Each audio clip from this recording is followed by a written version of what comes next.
What's up, Serpo Squad? In this video we're going to take a look at all of my terrariums. If you've been watching my channel for any amount of time, you very well know that I've amassed quite a collection of terrariums. However, I bet in just a few years I will have at least quadrupled what I have now. The terrarium bug is a strange phenomenon, and once you have it, there's no stopping it. As we go through this, if you like any of the terrariums, check out the video description because I have links to all of the build videos there. Anyways, let's take a look at my collection. First up is the native terrarium from How to Terrarium episode 3.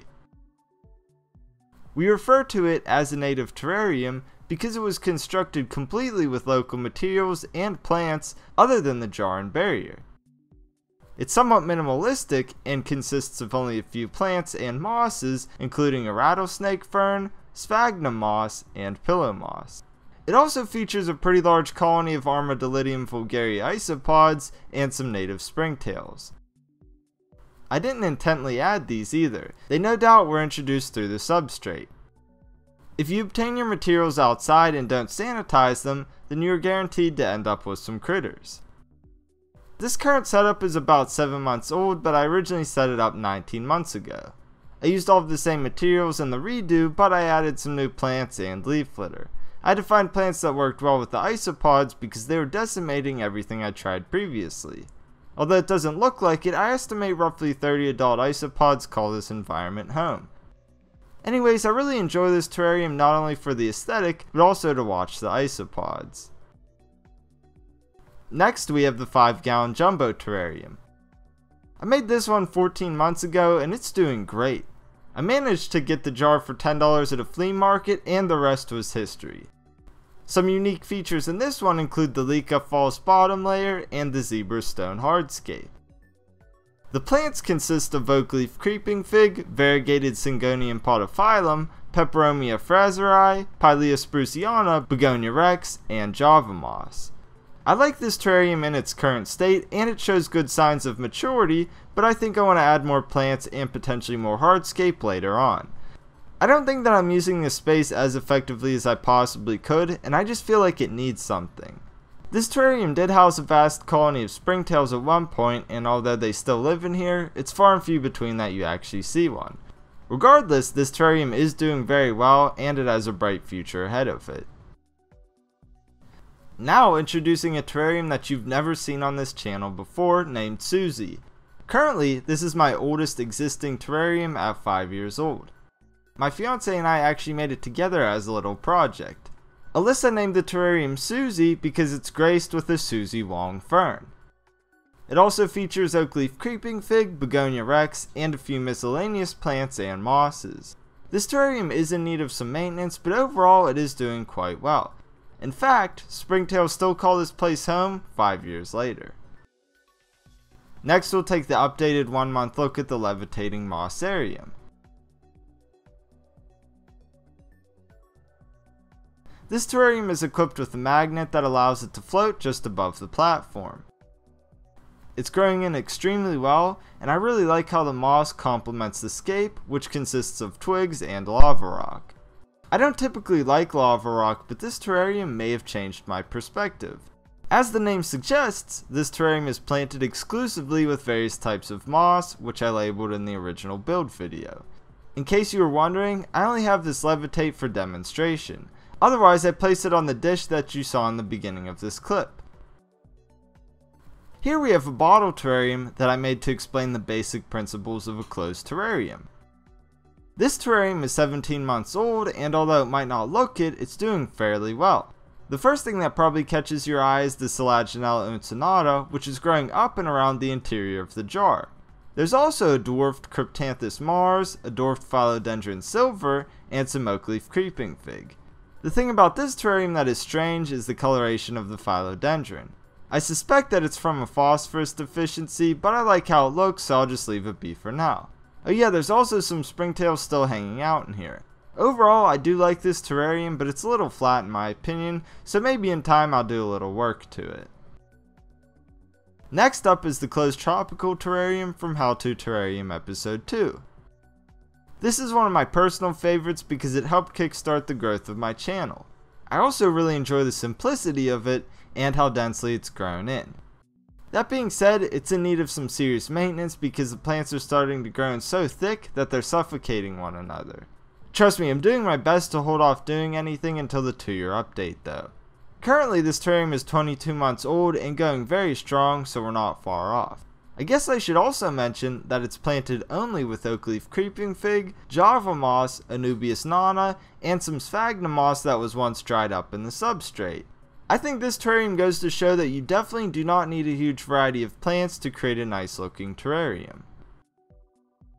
Here's a terrarium that I made completely free. A lot of people seem to think that's a subjective statement, but I didn't spend a cent to make it, and I demonstrated it in a way that anyone could replicate. I also was tired of hearing excuses from people who said they couldn't make a terrarium because of finances. That said, you need next to nothing to make an awesome terrarium, and honestly, this is one of my favorites. It features several types of moss, liverwort, a few sticks, twigs, acorn caps, and stones.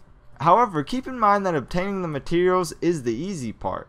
Placing the items is where your abilities come into play.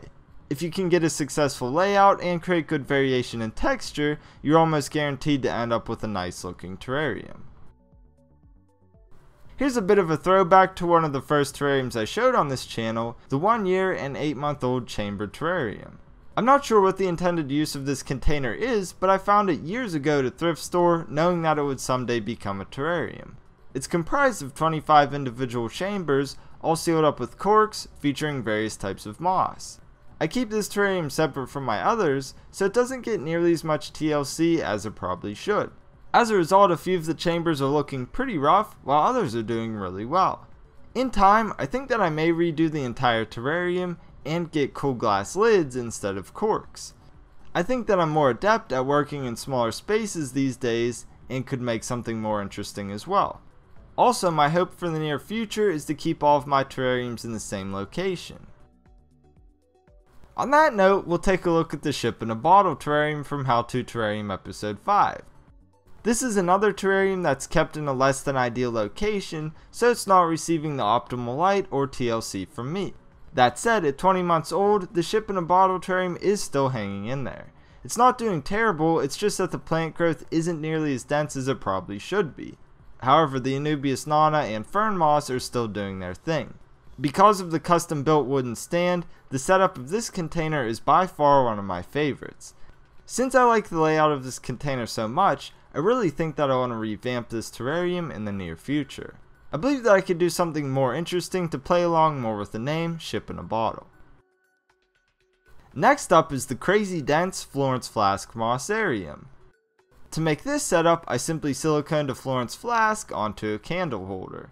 This terrarium is only 11 months old, but it looks super well established. All of the mosses are growing in extremely well, and as you can see, the moss is even starting to grow up the neck of the bottle, which is awesome. However, in a month's time, we're going to have to do some serious maintenance in this thing. If I continue to let it grow without trimming the plants, it's just going to keep growing and eventually suffocate itself. You guys should know by now how I feel about moss, so this terrarium no doubt is one of my favorites. I just love the simple aesthetic and the texture created by the various types of moss and liverwort. Being the most popular terrariums on the channel, they need no introduction, but here are the 5 tiny native terrariums. At 1 year and 5 months of age, they're still doing relatively well. They originally had some leafy plants in them, but as you could see at this point, they only house moss. You might think that because these are smaller, they require less maintenance, but that's not the case. In fact, the smaller the terrarium, the more frequently that they need maintained. That said, there's a reason these are called tiny terrariums. Look how small they are in relation to my hand. Everyone loves these terrariums because they're tiny, but to be honest, they're a bit of a gimmick. There's only so much you could do at this small of a scale, and they're not nearly as practical as all of the other terrariums that you saw previously. So if you want to make a terrarium, I don't recommend starting here. Regardless, with a little TLC, I do believe that these terrariums will last for years to come. Yo dog, I heard you like terrariums, so we put terrariums in your terrarium so you can terrarium while your terrariums. Or something like that. Introducing the terrarium in a terrarium. This terrarium is only about 2 weeks old, so it's probably pretty fresh in your mind, but if you haven't seen it yet, it consists of various sized terrariums inside of one another. The largest terrarium is intended to be very simple, so that the focus is mostly on the smaller terrariums. We also have some isopods, millipedes, and springtails that call this terrarium home. A few ants also hitchhiked on the moss and are doing their thing as well. However, without a queen, the ants just won't last long term and are simply a happy accident. Don't worry though, we'll make a full-blown formicarium at some point. Anyways, I really enjoy this terrarium and can't wait to see how it progresses in time. Now let's take a look at the No Opening Terrarium. This might be my all-time favorite terrarium just because of the idea. It's made inside of a flower aquarium and gives the illusion that there's no opening whatsoever. I had to redo this terrarium because it didn't work out the first time, but it's doing extremely well this time around. All of the plants are just so green, and I think I did a great job scaping it given the difficulty of the build. For anyone looking for a challenge, I highly recommend trying to build one of these for yourself. Mine features various mosses, Anubias nana petite, Syngonium podophyllum mini pixie, and Acorus gramineus. As I said, I really enjoy this terrarium, but long term, I'm not quite sure how I'm going to do maintenance when the time comes.